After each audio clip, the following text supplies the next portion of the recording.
내가 서 있는 곳 어디서나 하나님을 예배합니다. 내 영혼 거룩한 은혜를 향하여 내 마음 완전한 하나님 향하여 이곳에서 바로 이 시간 하나님을 예배합니다.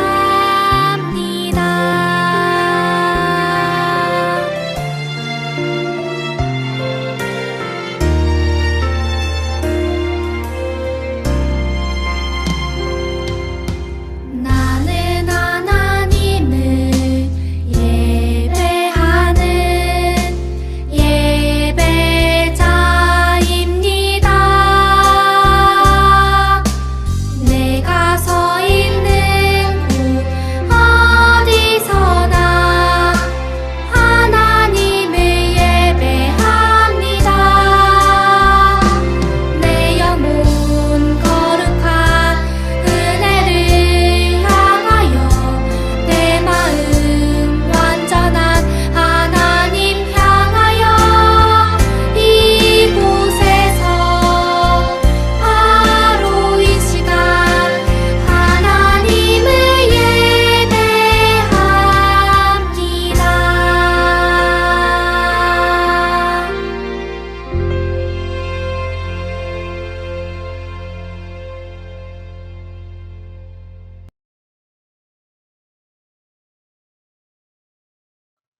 나는 전능하신 아버지 하나님, 천지의 창조주를 믿습니다. 나는 그의 유일하신 아들, 우리 주 예수 그리스도를 믿습니다. 그는 성령으로 잉태되어 동정녀 마리아에게서 나시고 본디오 빌라도에게 고난을 받아 십자가에 못 박혀 죽으시고 장사된 지 사흘 만에 죽은 자 가운데서 다시 살아나셨으며 하늘에 오르시어 전능하신 아버지 하나님 우편에 앉아 계시다가 거기로부터 살아있는 자와 죽은 자를 심판하러 오십니다. 나는 성령을 믿으며 거룩한 공교회와 성도의 교제와 죄를 용서받는 것과 몸의 부활과 영생을 믿습니다. 아멘.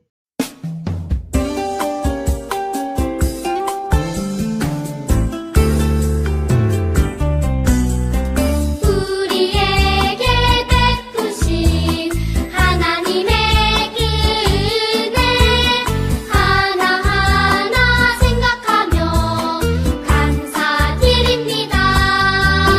기쁠 때도 감사, 슬플 때도 감사, 변함없는 사랑으로 하나님께 감사.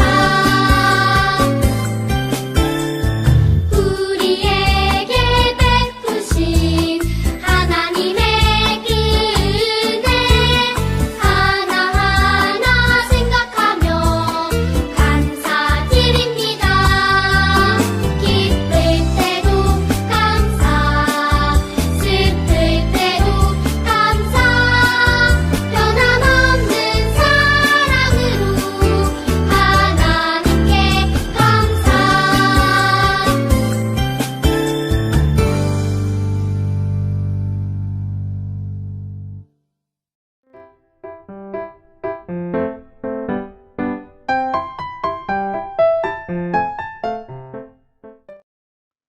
샬롬!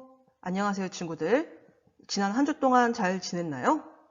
날씨가 많이 추워졌죠? 모두 감기 걸리지 않도록 따뜻하게 잘 입고 있겠죠? 오늘은요, 우리의 몸만 따뜻한 것이 아니라 우리의 마음까지도 따뜻해지는 이야기를 함께 나누려고 해요. 과연 어떠한 이야기일까요? 경기도에 있는 제1초등학교에 기국이라는 어린이가 있었어요. 기국이는 뼈와 뼈 사이에 있는 연골이라는 것이 생기지 않는 연골 무형성증을 앓고 있어서 다른 친구들이랑 달리기를 하면 항상 뒤처질 수밖에 없었어요. 그래서 기국이는 운동의 날을 별로 좋아하지 않았어요. 어느덧 6학년이 된 기국이는 친구들과 마지막 가을 운동회를 맞이했어요. 달리기 시간이 되자 역시나 다른 친구들이 앞서서 뛰어갔고 기국이는 뒤처지게 되었죠. 그런데 놀라운 일이 일어났어요. 앞서 달려가던 친구들이 점점점 속도를 늦추더니 방향을 틀어서 뒤처진 기국이에게 달려갔어요. 그리고 기국이의 손을 잡고 다 같이 결승선을 통과했죠. 친구들은 운동회를 즐길 수 없었던 기국이의 마음을 잘 헤아려서 좋은 추억을 선물하려고 했던 거예요. 전도사님은 이 이야기를 들으면서 떠오르는 단어가 있었어요. 바로 긍휼이라는 단어랍니다.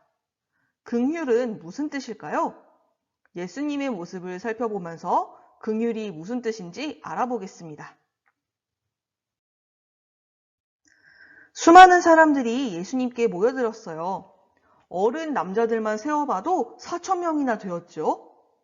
이들이 예수님이 들려주시는 말씀이 너무너무 즐거워서 꼬박 3일이나 되는 시간 동안 예수님의 말씀을 들었어요.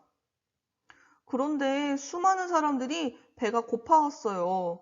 그래서 예수님은 사람들을 둘러보시면서 생각하셨어요. 이 사람들 중엔 아주 멀리서 온 사람들도 있고 하루 종일 걸어야 하는 사람들도 있고 이들이 가다가 배가 고프면 어떡하지?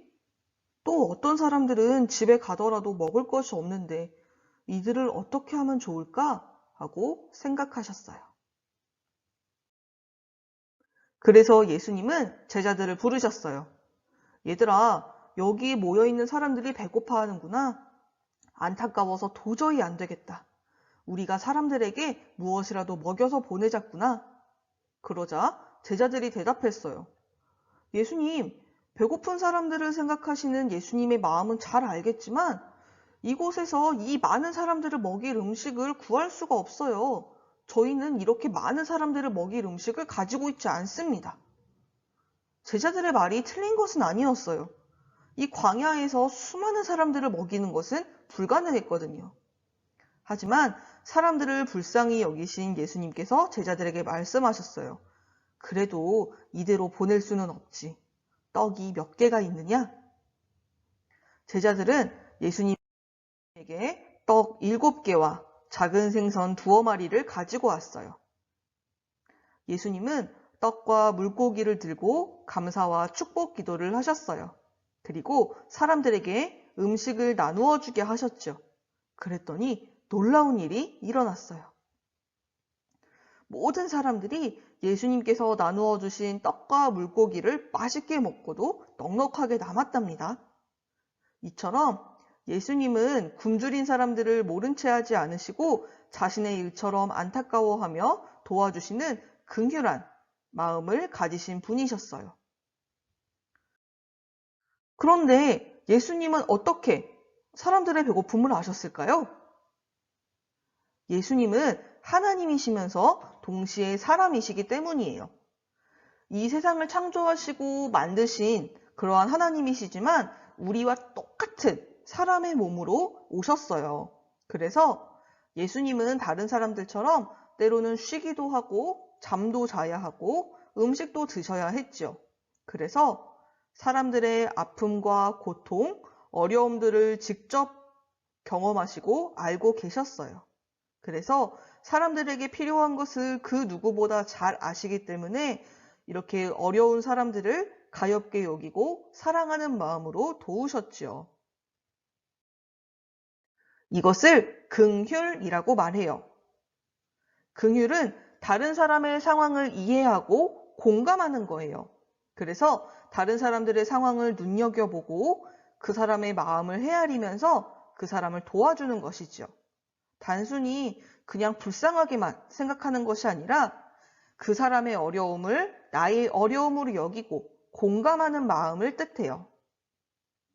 긍휼을 히브리어로 이스라엘 사람들이 쓰는 이 히브리어로 라하밈이라고 말해요.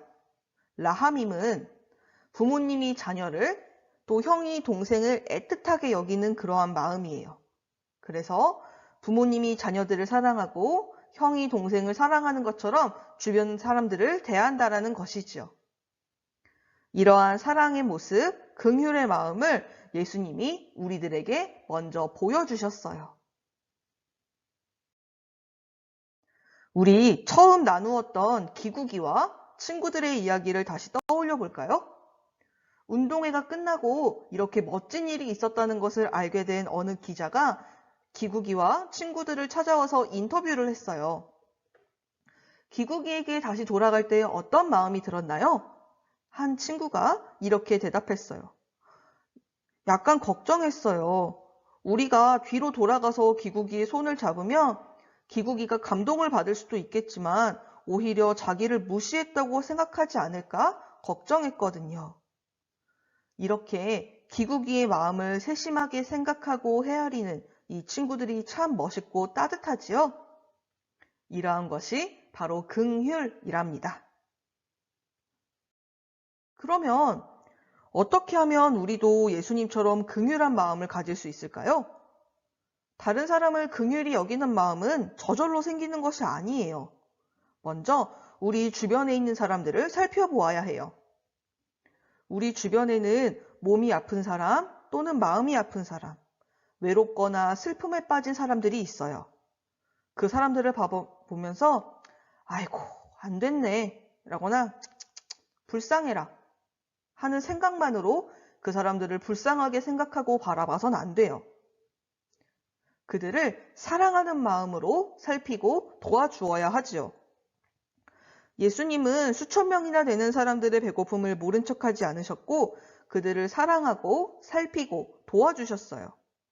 우리도 어려움에 처한 이웃과 친구들을 사랑하고 살피고 도와줄 수 있어야 하지요. 만약 나의 힘과 능력으로 도와줄 수 없을 때는 그 사람들을 위해서 하나님께 기도해야 해요. 이것이 바로 긍휼이랍니다.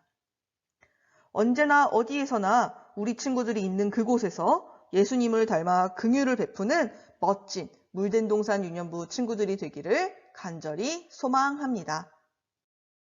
함께 두 손 모으고 눈 감고 마음 모아서 기도할게요. 우리를 사랑하시고 긍휼히 여겨주시는 하나님, 하나님께서 우리를 사랑하신 것처럼 우리도 서로 사랑하기를 원합니다. 서로를 사랑하는 마음으로 살피고 도우며 예수님처럼 긍휼한 사람이 되기를 원합니다. 우리에게 예수님을 닮은 사랑과 긍휼의 마음을 주세요. 그리고 우리 친구들이 서로 사랑하며 긍휼한 모습으로 살아갈 때에 많은 사람들이 하나님의 사랑을 느끼고 하나님을 믿게 되는 놀라운 일들이 일어나도록 함께 해주세요. 언제나 우리를 사랑하시며 우리에게 사랑의 마음을 주시는 예수님의 이름으로 기도합니다. 아멘.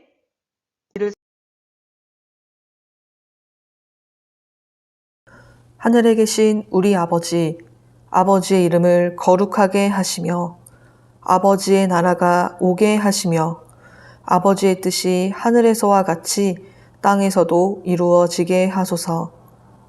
오늘 우리에게 일용할 양식을 주시고 우리가 우리에게 잘못한 사람을 용서하여 준 것 같이 우리 죄를 용서하여 주시고 우리를 시험에 빠지지 않게 하시고 악에서 구하소서. 나라와 권능과 영광이 영원히 아버지의 것입니다. 아멘.